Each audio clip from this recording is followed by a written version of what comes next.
श्री कृष्ण कहते हैं, जब मनुष्य अपनी ही छवि को बाहरी दुनिया में तलाशता है तो वह कभी भी सच्चा संतोष नहीं पा सकता। असली ज्ञान तब आता है जब व्यक्ति स्वयं को समझने के लिए भीतर की यात्रा करता है, न कि दूसरों को यह सिद्ध करने में लगा रहता है कि वह क्या है। महाभारत के युद्ध में अर्जुन भी इसी द्वंद्व में था। वह सोच रहा था कि लोग क्या कहेंगे, समाज उसे कैसे देखेगा, उसके अपनों का क्या होगा। लेकिन श्री कृष्ण ने उसे समझाया कि जब तक वह अपनी आत्मा की सच्ची प्रकृति को नहीं समझेगा तब तक वह सही निर्णय नहीं ले पाएगा। यह संसार हमें अपनी सोच और भावनाओं के आधार पर जज करता है, लेकिन हमारी असली पहचान उससे कहीं परे होती है। हमारा पूरा जीवन इसी में निकल जाता है कि हम दुनिया को समझा सकें कि हम कौन हैं, हम क्या कर रहे हैं और हमारी नीयत क्या है। लेकिन सोचो, अगर हम एक पल के लिए यह कोशिश करना बंद कर दें और खुद से यह सवाल करें, मैं वास्तव में कौन हूं, तब हमें अपने भीतर से एक आवाज मिलेगी जो हमेशा शांत थी, लेकिन हम ही उसे सुनने के लिए तैयार नहीं थे।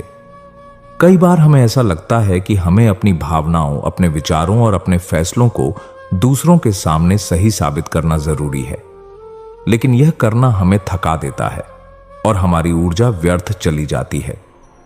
सच तो यह है कि दुनिया के हर व्यक्ति की अपनी अपनी सोच होती है और हर कोई अपनी दृष्टि से हमें देखता है।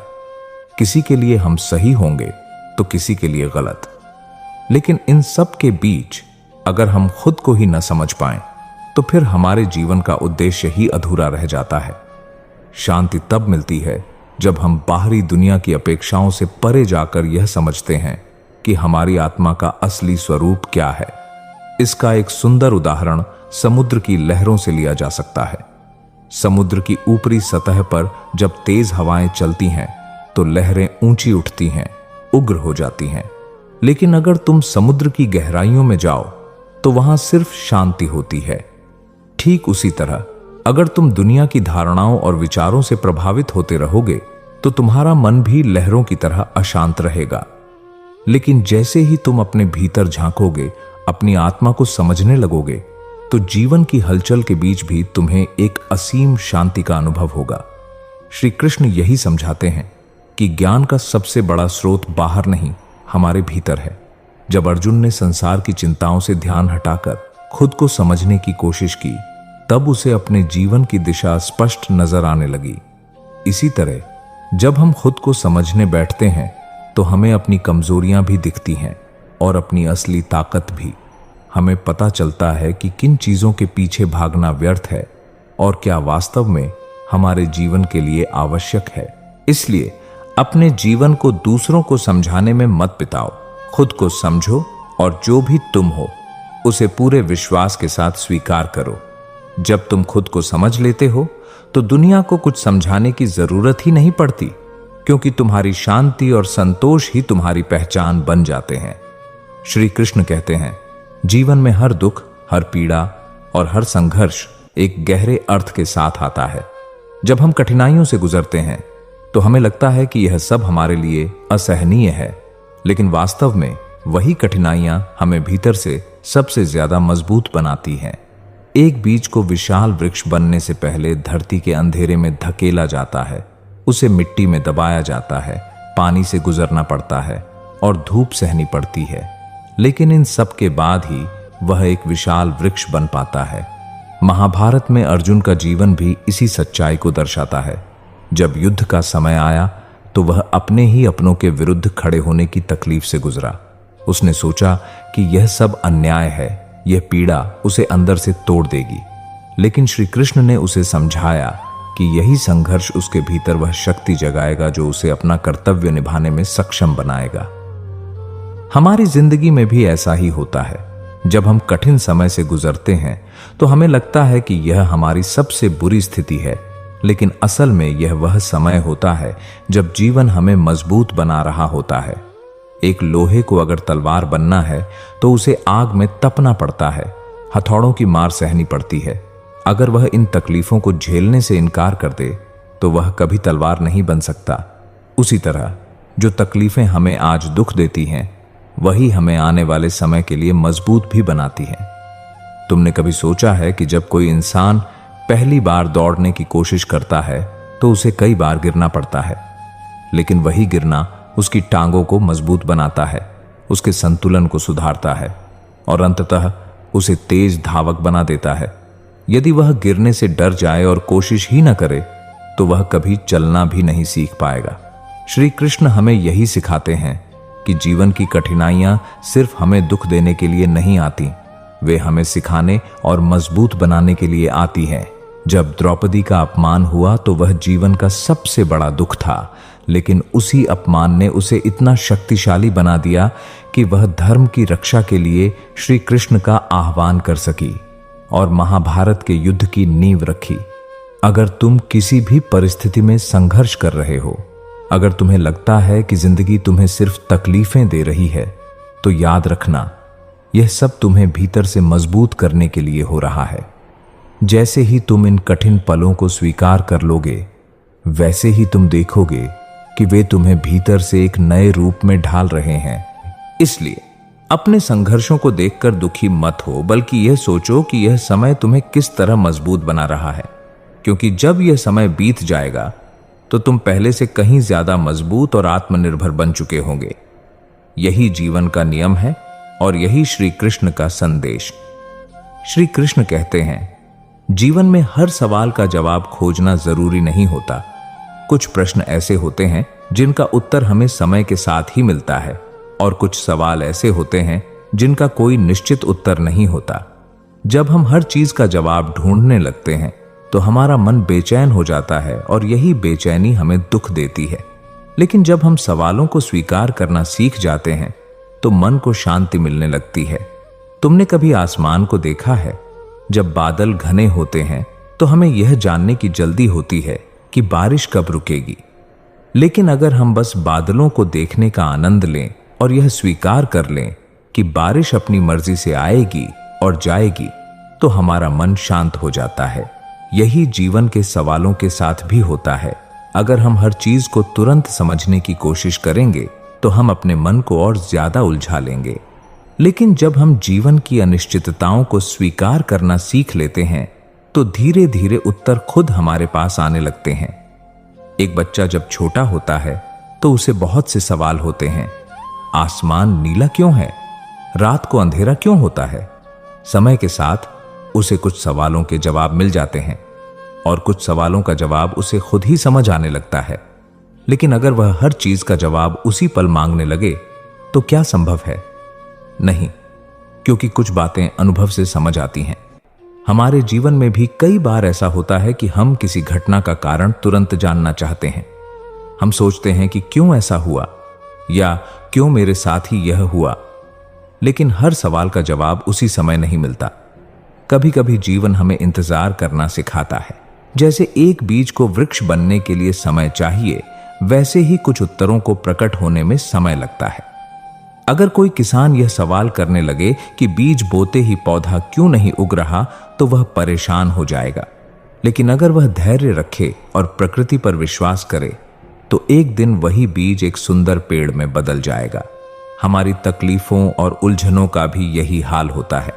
अगर हम हर चीज का उत्तर पाने के लिए बेचैन हो जाए तो हम अपने मन की शांति खो देंगे। लेकिन अगर हम बस यह स्वीकार कर लें कि कुछ सवालों का उत्तर समय के साथ मिलेगा, तो हम भीतर से शांति का अनुभव करने लगेंगे। तुम्हें अपने जीवन में कोई भी कठिन सवाल परेशान कर रहा हो तो उसे जरूर सोचो, लेकिन जब तुम्हें जवाब न मिले तो उसे जबरदस्ती खोजने की कोशिश मत करो। बस उसे स्वीकार करो और आगे बढ़ते रहो। जब सही समय आएगा तो उत्तर खुद तुम्हारे सामने आ जाएगा। यही श्री कृष्ण का संदेश है। हर सवाल का जवाब उसी पल खोजना जरूरी नहीं, बस जीवन की धारा को समझना और उसे स्वीकार करना ही सबसे बड़ी शांति है। श्री कृष्ण कहते हैं, शांति बाहर की दुनिया में नहीं बल्कि हमारे भीतर है। जब हम अपने मन में पुराने बोझ, पछतावे और नकारात्मक भावनाओं को पकड़े रहते हैं तो हम कभी सच्ची शांति महसूस नहीं कर सकते। लेकिन जब हम खुद को और दूसरों को माफ करना सीख जाते हैं तो मन हल्का हो जाता है और भीतर से एक असीम शांति का अनुभव होता है। तुमने कभी देखा है कि जब कोई नदी बह रही होती है तो अगर उसमें कोई भारी पत्थर डाल दिया जाए तो वह जगह जगह रुकने लगती है। लेकिन जैसे ही वह पत्थर हट जाता है, पानी फिर से सहज रूप से बहने लगता है। ठीक इसी तरह हमारे मन में भी जब तक शिकायतें, पछतावा और क्रोध भरे रहते हैं, तब तक हमारा जीवन भी रुकावटों से भरा रहता है। लेकिन जब हम इन भावनाओं को छोड़ देते हैं तो हमारा मन एक शांत नदी की तरह बहने लगता है। कई बार हम दूसरों की गलतियों को पकड़कर बैठे रहते हैं। हमें लगता है कि जब तक वे माफी नहीं मांगेंगे तब तक हम उन्हें माफ नहीं करेंगे। लेकिन सोचो, इससे नुकसान किसका हो रहा है? अगर कोई व्यक्ति तुम्हें एक जलता हुआ कोयला दे और तुम उसे हाथ में पकड़कर रखो, तो जलना किसे पड़ेगा? तुम्हें ही, न कि उस व्यक्ति को जिसने तुम्हें वह कोयला दिया था। ऐसा ही क्रोध और शिकायतों के साथ होता है। जब हम किसी को माफ नहीं करते तो असल में हम खुद को ही कष्ट दे रहे होते हैं। हमारे मन में एक बोझ बना रहता है और यह बोझ हमारी शांति छीन लेता है। लेकिन जब हम माफ कर देते हैं तो यह ऐसा होता है जैसे हम जलता हुआ कोयला छोड़ दें। तभी हमें सच्ची शांति का अनुभव होता है।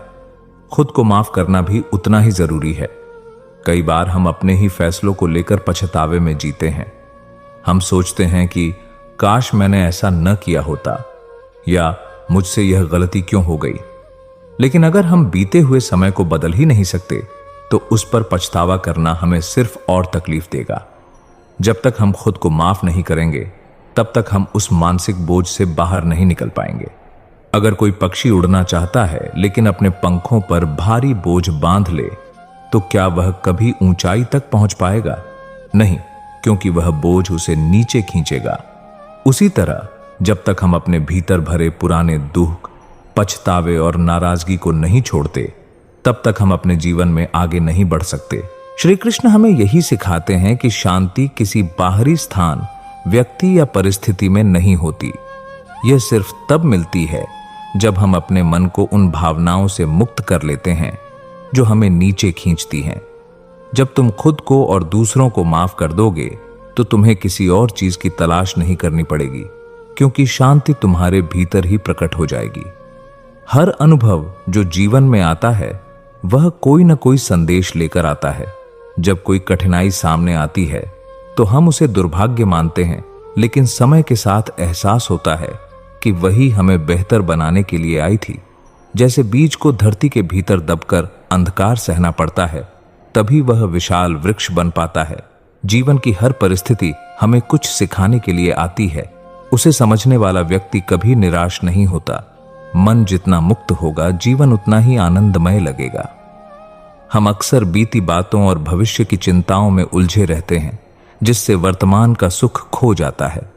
जैसे बहता हुआ जल ही निर्मल रहता है, वैसे ही जो व्यक्ति अपने विचारों को बंदिशों से मुक्त कर देता है, वह भीतर से हल्का महसूस करता है।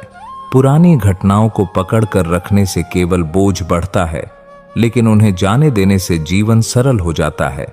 हर व्यक्ति अपने दृष्टिकोण से जीवन को देखता है, इसलिए हर किसी की सोच अलग होती है। यदि हम यह अपेक्षा करें कि सब हमारी तरह सोचें और समझें, तो केवल दुख ही मिलेगा। जैसे कोई चित्र एक कोण से अलग और दूसरे कोण से अलग दिख सकता है, वैसे ही हर व्यक्ति की सोच और अनुभव भी अलग होते हैं। जो इसे स्वीकार कर लेता है, उसे जीवन सरल लगने लगता है। असली सुख बाहरी चीजों में नहीं, बल्कि हमारे नजरिए में है। कई लोग धन, प्रसिद्धि और प्रतिष्ठा में संतोष खोजते हैं, लेकिन जब वे इन सबको पा भी लेते हैं, तब भी अधूरापन बना रहता है। जब तक हम दूसरों से तुलना करते रहेंगे, तब तक हमें कभी संतुष्टि नहीं मिलेगी। संतोष वहीं मिलता है जहां हम अपनी स्थिति को स्वीकार करके उसमें आनंद लेना सीख जाते हैं। बोलना जरूरी नहीं, कभी कभी मौन भी बहुत कुछ कह देता है। जब हम बिना वजह की बहस और तर्कों से खुद को अलग कर लेते हैं, तब हमें जीवन के वास्तविक अर्थ समझ में आने लगते हैं। जैसे गहरा जल हमेशा स्थिर रहता है, वैसे ही जो व्यक्ति भीतर से संतुलित होता है, वह व्यर्थ की बातों में उलझता नहीं है। अपेक्षाएं जितनी अधिक होंगी, मन उतना ही अस्थिर रहेगा। जब हम दूसरों से अधिक उम्मीदें रखते हैं और वे पूरी नहीं होती, तो निराशा बढ़ती है। लेकिन यदि हम देने की भावना विकसित कर लें, तो हमें किसी से कुछ पाने की जरूरत ही नहीं पड़ती। जो सूर्य की तरह बिना किसी स्वार्थ के प्रकाश फैलाता है, उसका जीवन कभी अंधकार में नहीं जाता। जीवन को सरल बनाना चाहते हो तो दूसरों को माफ करना सीखो। जब हम किसी के प्रति द्वेष या गुस्सा रखते हैं तो सबसे ज्यादा बोझ हमारा ही बढ़ता है। क्षमा करने से सामने वाले का नहीं बल्कि अपना मन हल्का होता है। जिस प्रकार पेड़ अपने ऊपर फेंके गए पत्थरों के बदले फल ही देता है, वैसे ही हमें भी जीवन में करुणा का भाव रखना चाहिए। हर समस्या का समाधान जल्दबाजी में नहीं बल्कि धैर्य में छिपा होता है। कई बार हम जल्दी निर्णय लेकर गलत रास्ता चुन लेते हैं, लेकिन यदि हम थोड़ी प्रतीक्षा करें तो रास्ता खुद ब खुद स्पष्ट हो जाता है। जैसे कोहरे में रास्ता धीरे धीरे दिखने लगता है, वैसे ही धैर्य रखने वाले को सही दिशा समय पर मिल जाती है। जो खुद से प्रेम करता है वह जीवन को संपूर्णता में जीता है। हम अक्सर दूसरों को खुश करने में इतने व्यस्त हो जाते हैं कि खुद को ही भूल जाते हैं। लेकिन जब हम अपने विचारों और भावनाओं को महत्व देने लगते हैं, तब हमें एहसास होता है कि वास्तविक खुशी भीतर से ही आती है, बाहर से नहीं। हर इंसान की अपनी गति होती है, इसलिए कभी भी खुद की तुलना दूसरों से मत करो। जैसे हर फूल अपने समय पर खिलता है, वैसे ही हर व्यक्ति का विकास भी अपनी गति से होता है। यदि हम इस सत्य को समझ लें तो किसी भी सफलता या असफलता का भार महसूस नहीं होगा और जीवन सहज लगेगा। जो समय को समझता है वह व्यर्थ चिंता नहीं करता। कई लोग अपने जीवन में आई परिस्थितियों को लेकर परेशान रहते हैं, लेकिन वे यह भूल जाते हैं कि हर चीज का अपना समय होता है। जिस प्रकार रात के बाद सुबह निश्चित रूप से आती है, वैसे ही जीवन में हर कठिन समय भी अस्थायी होता है। सच्चा सुख पाने के लिए भौतिक चीजों से अधिक अपने भीतर की दुनिया को सुंदर बनाना जरूरी है। यदि हमारे विचार सकारात्मक और निर्मल होंगे